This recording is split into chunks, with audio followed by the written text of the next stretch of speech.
ਵਿਗਿਆਨਿਕ ਤੌਰ ਤਰੀਕੇ ਦਾ ਮਤਲਬ ਹੁੰਦਾ ਹੈ ਵਿਗਿਆਨਿਕ ਢੰਗ ਦੇ ਨਾਲ ਉਸ ਨੂੰ ਸੋਚਣਾ, ਪਰਖਣਾ।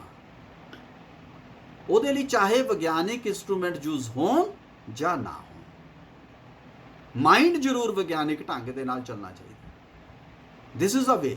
ਅੱਜ ਕੱਲ੍ਹ ਅਸੀਂ ਵਿਗਿਆਨਿਕ ਕਹਿ ਦਿੰਦੇ ਹਾਂ, ਅਦਰਵਾਈਜ਼ ਇਸ ਨੂੰ ਅਸੀਂ ਤਰਕ ਵੀ ਕਹਿ ਸਕਦੇ ਹਾਂ, ਰੀਜ਼ਨਿੰਗ ਵੀ ਕਹਿ ਸਕਦੇ ਹਾਂ, ਓਪਨ ਮਾਈਂਡ ਵੀ ਕਹਿ ਸਕਦੇ ਹਾਂ, ਬਰੋਡ ਮਾਈਂਡ ਵੀ ਕਹਿ ਸਕਦੇ ਹਾਂ, ਰੈਸ਼ਨਲ ਮਾਈਂਡ ਵੀ ਕਹਿ ਸਕਦੇ ਹਾਂ, ਕੁਝ ਵੀ ਕਹਿ ਸਕਦੇ ਹਾਂ। ਸਾਇੰਸ ਇਸ ਕਰਕੇ ਕਹਿੰਦੇ ਕਿਉਂਕਿ ਮਾਡਰਨ ਆਧੁਨਿਕ ਸਾਇੰਸ ਇਸ ਗੱਲ ਦੇ ਉੱਤੇ ਨਿਰਭਰ ਕਰਦੀ ਹੈ ਕਿ ਤੁਸੀਂ ਕਿੰਨੀ ਚੀਜ਼ ਨੂੰ ਲੈਬੋਰਟਰੀ ਦੇ ਅੰਦਰ ਸਾਬਿਤ ਕਰ ਸਕਦੇ ਹੋ ਜਾਂ ਨਹੀਂ ਕਰ ਸਕਦੇ। ਦਿਸ ਇਜ਼ ਅ ਵੇ। ਇਹਦੇ ਨਾਲ ਸਾਡੀ ਸੋਚਣ ਦੀ ਪ੍ਰਕਿਰਿਆ ਜਿਹੜੀ ਆ ਬਦਲਦੀ ਹੈ, ਔਰ ਉਸ ਤੋਂ ਬਾਅਦ ਕੀ ਹੁੰਦਾ ਕਿ ਬੇਟਾ ਇਹਦੇ ਨਾਲ ਜਦੋਂ ਇਹ ਸਾਰੀ ਚੀਜ਼ ਡਿਵੈਲਪ ਹੋ ਜਾਂਦੀ ਹੈ ਤਾਂ ਆਟੋਮੈਟਿਕਲੀ ਕੀ ਹੋਏਗਾ ਕਿ ਲੋਕ ਸਾਇੰਟੀਫਿਕਲੀ ਹੋਰ ਡਿਸਕਵਰੀਜ਼ ਕਰਨਗੇ, ਹੋਰ ਅਵਿਸ਼ਕਾਰ ਕਰਨਗੇ। ਜਿਵੇਂ ਪਹਿਲਾਂ ਬੇਟਾ ਦੇਖੋ ਪਹੀਆ ਆਇਆ, ਚਲੋ ਮਾਡਰਨ ਯੁੱਗ 'ਚ ਆ ਜਾਈਏ, ਬਿਜਲੀ ਆ ਗਈ। ਬਿਜਲੀ ਆਉਣ ਦੇ ਨਾਲ ਕੋਈ ਕਹੇਗਾ ਵੀ ਠੀਕ ਹੈ ਪੱਖਾ ਚੱਲ ਗਿਆ, ਟਿਊਬ ਚੱਲ ਗਈ, ਰੋਸ਼ਨੀ ਹੋ ਗਈ, ਕਾਫੀ ਹੈ। ਨੋ, ਉਹ ਕਹਿੰਦੇ ਏਸੀ ਆ ਗਏ, ਇਨਵਰਟਰਸ ਆ ਗਏ, ਹੀਟਰਸ ਆ ਗਏ, ਸਕੂਟਰ ਆ ਗਏ, ਮੋਟਰਸਾਈਕਲ ਆ ਗਏ, ਉਸ ਵਕਤ ਕਾਰਾਂ ਆ ਗਈਆਂ, ਹਵਾਈ ਜਹਾਜ਼ ਆ ਗਏ। ਔਰ ਹੁਣ ਬੰਦਾ ਕੀ ਸੋਚਦਾ ਕਿ ਮੇਰੇ ਕੱਲੇ ਕੱਲੇ ਕੋਲ ਇੱਕ ਪਰਸਨਲ ਹਵਾਈ ਜਹਾਜ਼ ਵਾਂਗੂ ਛੋਟਾ ਜਿਹਾ ਜਹਾਜ਼ ਹੋਵੇ, ਬਟਨ ਦਬਾ ਦੌੜ ਜਾਵਾਂ। ਔਰ ਆਉਣ ਵਾਲੇ 50-100 ਸਾਲਾਂ ਬਾਅਦ ਇਹ ਚੀਜ਼ਾਂ ਹਕੀਕਤ ਹੋਣਗੀਆਂ। ਹਰ ਬੰਦੇ ਦੀ ਛੱਤ ਤੇ ਇੱਕ ਹੈਲੀਕਾਪਟਰ ਖੜਾ ਹੋਇਆ ਕਰੂਗਾ।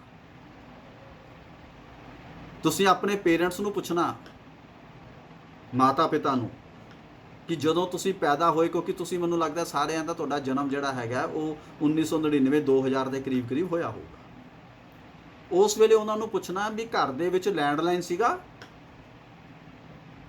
ਪਿੰਡ ਦੇ ਵਿੱਚ ਕਿੰਨੇ ਲੋਕਾਂ ਕੋਲੇ ਲੈਂਡਲਾਈਨ ਸੀ?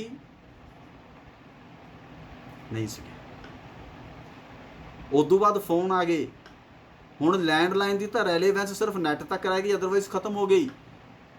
ਉਹਨਾਂ ਨੂੰ ਪੁੱਛਣਾ ਵੀ ਜਿਹੜਾ ਕੋਈ ਤੁਹਾਡੀ ਵੱਡੀ ਭੈਣ ਭਰਾ, ਮਾਸੀ, ਚਾਚਾ, ਫੁੱਫੜ ਬਾਹਰ ਗਿਆ ਹੋਊਗਾ ਤਾਂ 2000 'ਚ ਜਦੋਂ ਤੁਹਾਡਾ ਬਰਥ ਹੋਇਆ, ਜਦੋਂ ਉਹਦੇ ਨਾਲ ਗੱਲ ਕਰਦੇ ਸੀ ਤਾਂ ਕਿੱਦਾਂ ਕਰਦੇ ਸੀ? ਕਾਲ ਬੁੱਕ ਕਰਾਉਂਦੇ ਸੀ।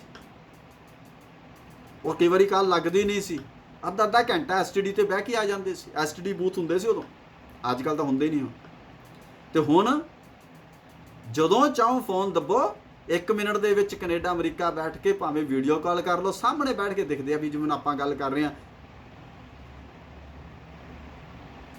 20 ਸਾਲਾਂ 'ਚ ਦੁਨੀਆ ਤਰੱਕੀ ਹੈ। ਤੁਸੀਂ ਉਹਨਾਂ ਨੂੰ ਇਹ ਮੇਰੇ ਦੱਸਣ ਦਾ, ਪੁੱਛਣ ਦਾ, ਕਹਿਣ ਦਾ ਮਤਲਬ ਉਹਨਾਂ ਨੂੰ ਇਹ ਪੁੱਛਣਾ ਵੀ ਕਦੇ ਉਹਨਾਂ ਨੇ ਉਸ ਵੇਲੇ ਇਹ ਕਲਪਨਾ ਕੀਤੀ ਸੀ?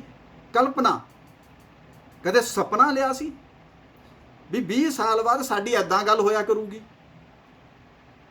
ਨਹੀਂ ਸੀ ਲਿਆ। ਐਦਾਂ ਹੀ ਬੇਟਾ 100-200 ਸਾਲ ਬਾਅਦ ਹਰ ਬੰਦੇ ਦੀ ਛੱਤ ਦੇ ਉੱਤੇ ਹੈਲੀਕਾਪਟਰ ਖੜੇ ਹੋਇਆ ਕਰਨਗੇ। ਉਹ ਬਟਨ ਦੱਬੂਗਾ ਤੇ ਆ ਜਾਇਆ ਕਰੂਗਾ। ਉਸ ਤੋਂ ਵੀ ਅੱਗੇ ਜਾਊਗੀ ਸਾਇੰਸ, ਉਹ ਕਦੇ ਫੇਰ ਚਰਚਾ ਕਰੂੰਗਾ। ਉਹਨੂੰ ਕਹਿੰਦੇ ਟੈਲੀਪੈਥੀ, ਉਹ ਸ਼ੁਰੂ ਹੋ ਚੁੱਕੀ ਹੈ ਮਾਈਂਡ ਦੇ ਨਾਲ। ਉਹਦੀ ਫੇਰ ਮੈਨੂੰ ਕਦੇ ਯਾਦ ਕਰਾਈਓ, ਫਿਰ ਲੰਬਾ ਟੌਪਿਕ ਹੈ, ਅਸੀਂ ਆਪਣੇ ਟੌਪਿਕ ਤੋਂ ਪਿੱਛੇ ਹਟ ਜਾਵਾਂਗੇ। ਤਾਂ ਬੇਟਾ ਉਸ ਵੇਲੇ ਕਈ ਅਵਿਸ਼ਕਾਰ ਹੋਏ। ਕੋਪਰਨਿਕਸ ਨੇ ਕਿਹਾ earth is a planet like moon.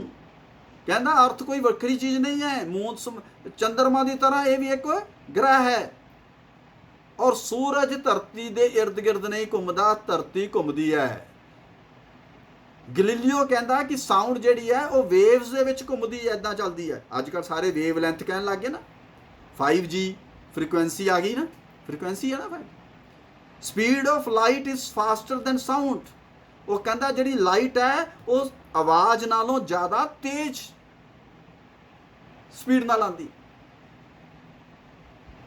ਤੁਸੀਂ ਬੇਟਾ ਆਵਾਜ਼ ਲਗਾਓ ਕਿੰਨੀ ਦੂਰ ਤੱਕ, ਕਿੰਨੇ ਮਿੰਟ 'ਚ ਸੁਣੂਗੀ? ਅੰਦਾਜ਼ਾ ਲਗਾ ਲਓ। ਸਾਇੰਸ ਨੇ ਤਾਂ ਪ੍ਰੂਵ ਕੀਤਾ ਹੋਇਆ। ਤੇ ਸੂਰਜ ਦੀ ਲਾਈਟ ਧਰਤੀ ਤੇ ਕਿੰਨੇ ਮਿੰਟ 'ਚ ਪਹੁੰਚ ਜਾਂਦੀ ਹੈ, ਔਰ ਕਿੰਨੇ ਲੱਖਾਂ ਕਿਲੋਮੀਟਰ ਤੇ।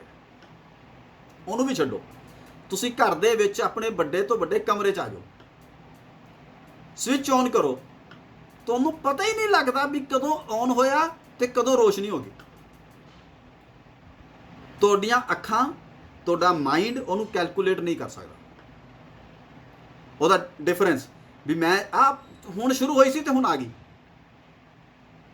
ਤੁਸੀਂ ਘੜੀ ਰੱਖ ਕੇ ਕਾਊਂਟ ਕਰਕੇ ਦੇਖ ਲਓ, ਤੁਸੀਂ ਕਾਊਂਟ ਨਹੀਂ ਕਰ ਸਕਦੇ। 1 ਸੈਕਿੰਡ ਤੋਂ ਥੱਲੇ ਥੱਲੇ ਤੁਹਾਨੂੰ ਨਜ਼ਰ ਆਊਗਾ ਆਪਣੀ ਘੜੀ 'ਚ, ਹਾਲਾਂਕਿ ਉਹ -0.000 ਤੇ ਹੈ। ਉਹਨੂੰ ਵੀ ਛੱਡੋ, ਇੱਕ ਬਹੁਤ ਵੱਡੇ ਹਾਲ 'ਚ ਬਹਿ ਜਾਓ, ਲਾਈਟ ਔਨ ਕਰੋ, ਹਨੇਰੇ 'ਚ ਪੂਰੇ ਕਮਰੇ 'ਚ ਲਾਈਟ ਫੈਲ ਜਾਂਦੀ ਹੈ। ਟਾਈਮ ਨੋਟ ਕਰੋ, ਤੁਸੀਂ ਕੈਲਕੂਲੇਟ ਨਹੀਂ ਕਰ ਸਕਦੇ ਕਿਉਂਕਿ ਸਾਡੀਆਂ ਕੜੀਆਂ, ਸਾਡੀਆਂ ਅੱਖਾਂ ਉਹਨੂੰ ਕੈਲਕੂਲੇਟ ਕਰਨ ਦੇ ਲਈ ਸક્ષਮ ਨਹੀਂ ਹਨ। ਉਹਦੇ ਲਈ ਸਪੈਸ਼ਲ ਇੰਸਟਰੂਮੈਂਟਸ ਚਾਹੀਦੇ। ਇਹ ਜਦੋਂ ਸਾਬਿਤ ਹੋਈਆਂ ਚੀਜ਼ਾਂ, ਜਿਵੇਂ ਬੇਟਾ ਬਿਜਲੀ ਚਮਕਦੀ ਹੈ, ਉਹ ਕਿੰਨੇ ਕਿਲੋਮੀਟਰਾਂ ਤੇ ਚਮਕ ਰਹੀ ਹੁੰਦੀ ਹੈ, ਤੇ ਜਿੱਦਾਂ ਹੀ ਚਮਕਦੀ ਹੈ ਤੁਹਾਨੂੰ ਨਾਲ ਹੀ ਦਿਖ ਜਾਂਦੀ ਹੈ, ਔਰ 1 ਜਾਂ 2 ਸੈਕਿੰਡ ਬਾਅਦ, ਸਿੰਪਲ 1 ਜਾਂ 2 ਸੈਕਿੰਡ ਬਾਅਦ ਤੁਸੀਂ ਉਹਦੀ ਆਵਾਜ਼ ਸੁਣਦੇ। ਧਿਆਨ ਕਰਿਓ ਇਸ ਗੱਲ ਦਾ, ਤੁਹਾਨੂੰ ਇੱਥੋਂ ਸਾਬਿਤ ਹੋ ਜੂ।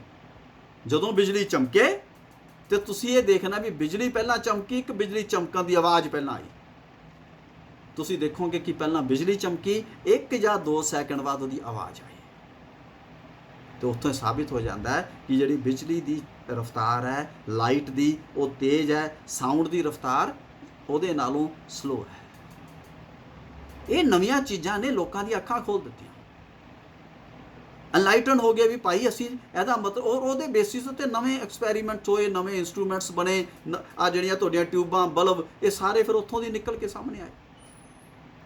ਇੱਦਾਂ ਹੀ ਹੋਰ ਜਿਹੜੇ ਹਿਸਟੋਰੀਅਨਸ ਔਰ ਰਾਈਟਰਸ ਹੋਏ, ਉਹਨਾਂ ਨੇ ਇਸ ਨੂੰ, ਇਹ ਬੇਟਾ 100-200 ਸਾਲ ਤੱਕ ਪ੍ਰਕਰਮ ਚੱਲਿਆ।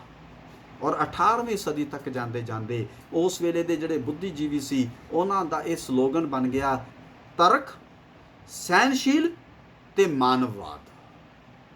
ਤਰਕ ਹੋ ਗਈ ਜਿਹੜੀ ਆਪਾਂ ਬਹੁਤ ਗੱਲ ਕਰ ਲਈ। ਦੂਜੀ ਚੀਜ਼ ਕੀ ਹੈ? ਸਹਿਨਸ਼ੀਲਤਾ, ਵੀ ਭਾਈ ਤੂੰ ਵੀ ਠੀਕ ਹੋ ਸਕਦਾ ਹੈ, ਲੈਟ ਅਸ ਪ੍ਰੂਵ। ਮੈਂ ਵੀ ਠੀਕ ਹੋ ਸਕਦਾ, ਲੈਟ ਯੂ ਪ੍ਰੂਵ। ਕਿਉਂਕਿ ਅੰਧ ਵਿਸ਼ਵਾਸ ਨਹੀਂ ਹੁਣ, ਇਕੱਠੇ ਮਿਲ ਕੇ ਚੱਲਣ ਦੀ ਗੱਲ ਆਈ ਤਾਂ ਫਿਰ ਮਾਨਵਵਾਦ ਉਭਰਿਆ, ਮਾਨਵਤਾ ਦੀ ਗੱਲ ਹੋਣੀ ਸਟਾਰਟ ਹੋਈ। ਔਰ ਇਹਦੇ ਨਾਲ ਲੋਕਾਂ ਦੀ ਸੋਚ ਦੇ ਉੱਤੇ ਇੱਕ ਵੱਡਾ ਪਰਿਵਰਤਨ ਹੋਇਆ। ਹੁਣ ਮਨੁੱਖ ਦਾ ਏਮ ਮਨੁੱਖ ਦੀ ਭਲਾਈ ਹੋ ਗਿਆ।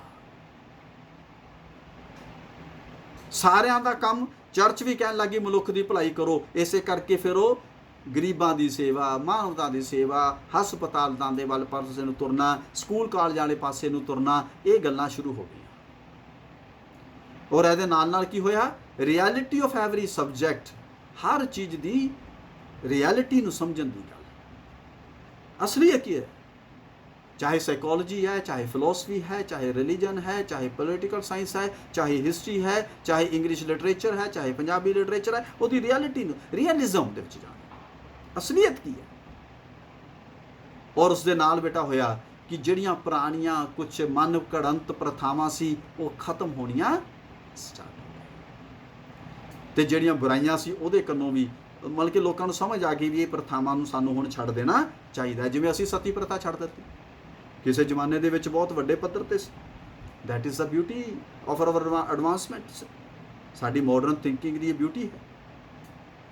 ਠੀਕ ਹੈ, ਤਾਂ ਇਹ ਕੁਝ ਪੁਆਇੰਟਸ ਬੇਟਾ ਅਸੀਂ ਅੱਜ ਕਵਰ ਕੀਤੇ ਹੈ। ਵੱਡਾ ਟੌਪਿਕ ਹੈ, ਹੋ ਸਕਦਾ 2 ਦੀ ਬਜਾਏ 3 ਲੈਕਚਰਸ ਦੇ ਵਿੱਚ ਖਤਮ ਹੋਵੇ। ਤਾਂ ਅੱਜ ਅਸੀਂ ਇਨਲਾਈਟਨਮੈਂਟ ਦਾ ਇੰਨਾ ਹੀ ਪੁਆਇੰਟ ਕਰਾਂਗੇ। ਉਸ ਤੋਂ ਬਾਅਦ ਇਹਦੇ ਕੁਝ ਫੀਚਰਸ ਹੋਰ ਨੇ, ਉਹਨਾਂ ਫੀਚਰਸ ਨੂੰ ਕਰਨ ਤੋਂ ਬਾਅਦ ਫਿਰ ਅਸੀਂ ਇਹਦੇ ਇੰਪੈਕਟ ਵਗੈਰਾ ਦੇ ਉੱਤੇ ਜਾਵਾਂਗੇ ਕਿ ਇਹਦੇ ਸਿੱਟੇ ਕੀ ਨਿਕਲੇ, ਇਹਦੇ ਰਿਜ਼ਲਟਸ ਕੀ ਨਿਕਲੇ। ਠੀਕ ਹੈ, ਤਾਂ 3 ਲੈਕਚਰ ਲੱਗਣਗੇ। ਮੈਨੂੰ ਲੱਗਦਾ 2 'ਚ ਨਹੀਂ ਹੋਣਾ, ਵੱਡਾ ਟੌਪਿਕ ਹੈ ਥੋੜ੍ਹਾ ਜਿਹਾ। ਠੀਕ ਹੈ, ਤਾਂ ਤੁਸੀਂ ਵੀ ਇਹਦੇ 'ਤੇ ਨਾਲ ਦੀ ਨਾਲ ਬੇਟਾ ਪੜ੍ਹੀ ਜਾਣਾ, ਅਤੇ ਜਿਹੜਾ ਪੁਆਇੰਟ ਨਹੀਂ ਲੱਗਿਆ ਹੋਊਗਾ ਸਮਝ, ਉਹ ਆਪਣੇ ਲੈਕਚਰ ਸ਼ੁਰੂ ਹੋਣ ਤੋਂ ਪਹਿਲਾਂ ਸਮਝ ਲੈਣਾ। ਠੀਕ ਹੈ, ਤਾਂ ਕੱਲ੍ਹ ਨੂੰ ਇਸੇ ਟਾਈਮ ਦੇ ਉੱਤੇ ਆਪਾਂ ਫਿਰ ਲੈਕਚਰ ਲਗਾਵਾਂਗੇ। ਠੀਕ ਹੈ, ਓਕੇ ਬੇਟਾ, ਓਕੇ, ਥੈਂਕ ਯੂ।